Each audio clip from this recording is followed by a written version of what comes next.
জাতীয় নাগরিক পার্টি এনসিপিতে তারুণ্যের যে সমাবেশ ঘটেছে অন্য রাজনৈতিক দলগুলোতে তেমনটা দেখা যায় না।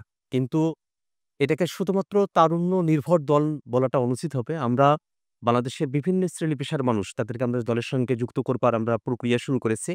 আমরা আমাদের সারা দেশের যে জেলা কমিটিগুলো আছে সেখানে আমরা সিনিয়র সিটিজেনদেরকে এনগেজ করব। একই সাথে আমাদের সেন্ট্রাল কমিটিতে আমরা একটি অ্যাডভাইজারি বোর্ড করবার সিদ্ধান্ত নিয়েছি। সেখানে সিনিয়র সিটিজেনরা থাকবেন। আমাদের সামনে কমিটি এক্সটেনশন করা হবে সেখানেও আমরা সিনিয়র সিটিজেনকে আরো বেশি মাত্রায় যুক্ত করব। যেহেতু অভ্যুত্থানের পরপরের সময়টাতে মূলত তরুণদের হাত ধরেই এই রাজনৈতিক যাত্রাটা শুরু হয়েছিল। আমরা খুব বেশি সময় পাইনি। সেক্ষেত্রে খুব বেশি সিনিয়র মানুষকে আমরা তখন আমাদের সঙ্গে যুক্ত করতে পারিনি। কিন্তু ইতিমধ্যে সারা দেশের সিনিয়র সিটিজেনরা আমাদের অফিসে আসছেন এবং আমাদের সংগঠকরা সারা দেশে ছড়িয়ে পড়েছেন, তাদের সঙ্গে কথাবার্তা বলছেন। আমরা আশাবাদী যে খুব অল্প সময়ের মধ্যে তারুণ্য এবং পরিণত বয়সের যারা মানুষেরা আছেন, তাদের সকলের সম্মিলনে জাতীয় নাগরিক পার্টি সারা দেশব্যাপী কার্যক্রম বিস্তৃত করতে সক্ষম হবে। নিবন্ধনের জন্য আবেদনের শর্ত হিসেবে ২২ টি জেলায় এবং ১০০ টি উপজেলায় কমিটি এবং অফিস করার বাধ্যবাধকতার কথা বলা হয়েছে। আমরা আমাদের সংগঠনকে সারা দেশে কয়েকটি অঞ্চলে আমরা বিভক্ত করেছি এবং অল্প সময়ের মধ্যে সেই অঞ্চলগুলোর দায়িত্বশীল যারা আছেন তাদের তালিকা আমরা প্রকাশ করব এবং অলরেডি আমাদের যারা সংগঠকরা আছেন সারা দেশে বিভিন্ন জায়গায় কথা বলছেন। আমরা আশাবাদী খুব অল্প সময়ের মধ্যে নিবন্ধনের জন্য যে শর্তাবলী সেটা আমরা পূরণ করতে পারবো এবং সারা দেশে আমাদের সাংগঠনিক কলেবরকে আমরা বৃদ্ধি করতে সক্ষম হব। বাংলাদেশের আইন-শৃঙ্খলার যে পরিস্থিতি ৫ আগস্টের পরে আমরা দেখেছি খুবই দুর্বল এবং ভঙ্গুর একটা অবস্থায় ছিল। সে জায়গা থেকে আইন-শৃঙ্খলার পরিস্থিতিতে কিছুটা উন্নতি ঘটেছে।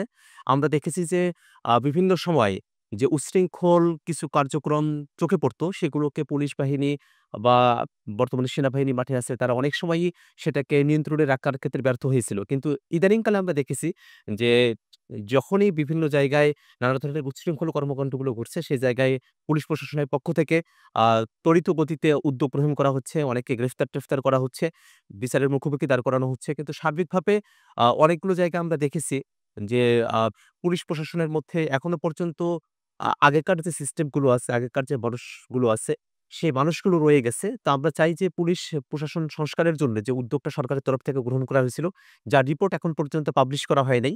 সেই পুলিশ প্রশাসন সংস্কারের যে ব্যাপারটা আছে, সেটা যেন সরকারের তরফ থেকে পাবলিশ করা হয় এবং কার্যত পুলিশ বাংলাদেশে যেভাবে ফোর্স আকারে ট্রিটেড হয়, পুলিশকে ফোর্স আকারে না বরং একটা সার্ভিস আকারে বাংলাদেশে যেন পরিচালনা করা হয়, সেদিকেই পুলিশ বাহিনীকে ধাবিত করা উচিত। বাংলাদেশে ডিসেম্বরে নির্বাচন অনুষ্ঠিত হওয়া না হওয়ার সঙ্গে বিশৃঙ্খলা, উচ্ছৃঙ্খলতাকে শর্তযুক্ত করাটাকে বিবেচনা প্রসূত বলে মনে করি না। বরং বর্তমানে আমরা দেখেছি যে সরকার বরং আইনশৃঙ্খলা পরিস্থিতি কিছুটা হলেও পূর্বেকার তুলনায় আ শান্ত করতে সমর্থ হয়েছে। আমরা আশাবাদী যে যদি রাজনৈতিক দলগুলো সরকারের সঙ্গে সহযোগিতাপূর্ণ মনোভাব রাখে, সেক্ষেত্রে অল্প সময়ের মধ্যে সরকার সংস্কার এবং বিচারের দৃশ্যমান পদক্ষেপগুলো সেরে নির্বাচনের দিকে অগ্রসর হতে পারে। সেক্ষেত্রে দেশকে অস্থিতিশীল কোনো পরিস্থিতি থেকে ঠেলে দেওয়া হতে পারে বা সেরকম ধরনের পরিস্থিতি তৈরি হতে পারে এরকম কোনো আশঙ্কা আমরা আসলে দেখি না।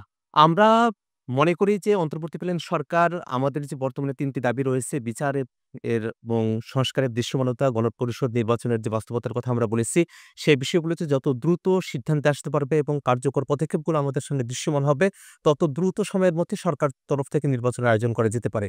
সেক্ষেত্রে অন্তর্বর্তীকালীন সরকারের মাননীয় প্রধান উপদেষ্টা যেমনটা বলেছেন, ডিসেম্বর থেকে জুনের মধ্যে নির্বাচনের ব্যাপারে আমরা আশাবাদী যে যদি সরকারের তরফ থেকে আন্তরিকতা থাকে, অপরাপর রাজনৈতিক দলগুলো যদি সরকারের সঙ্গে সহযোগিতাপূর্ণ মনোভাব রাখে, তাহলে এই সময়কালের মধ্যেই নির্বাচন আয়োজনের প্রস্তুতি সম্পূর্ণ করতে পারে সরকার। জাতীয় নাগরিক পার্টি এনসিপি এখন স্বাতন্ত্র্য ধরে রেখে নিজেদের সাংগঠনিক কলেবর বৃদ্ধির কাজটা করছে। সামনের যখন নির্বাচনের সময় আসবে, তখন নির্বাচন কেন্দ্রিক জোট বাংলাদেশে আসলে অভূতপূর্ব কোনো ঘটনা নয়। বাংলাদেশে নানা সময়ে নির্বাচন কেন্দ্রিক জোট হয়েছে।